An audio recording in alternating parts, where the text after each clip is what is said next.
आज माहिती आहे तुम्हाला की आपण बघितलं ना तर पॉवरला एथिक्सपेक्षा जास्त महत्त्व दिलं जातं आत्ताच्या सोसायटीमध्ये.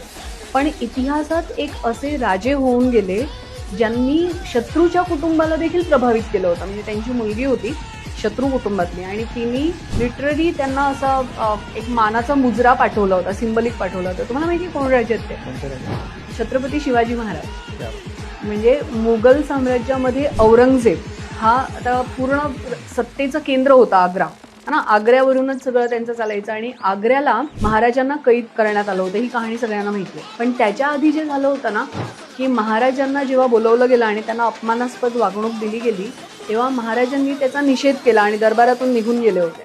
समोर मृत्यू उभा असताना सुद्धा त्यांनी स्वाभिमान सोडला नाही. आणि हे पाहिलं होतं पडद्यामागून झीनत उन्निसाने. औरंगजेबाची मुलगी होती झीनत उन्निसा आणि तिने म्हणजे इतका महान सम्राट आणि त्याच्याबद्दल भरपूर ऐकलं होतं.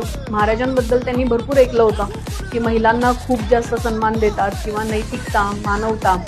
आणि याच्यामुळे मग झीनत उन्निसांनी त्यांच्या या शौर्याबद्दल किंवा त्यांच्या ते बेबाकीपणामुळे त्यांना एक गुलाबाचा पेटारा पाठवला होता सलामी म्हणून. म्हणजे शत्रूच्या कुटुंबाला सुद्धा प्रभावित करणारे महाराज होते.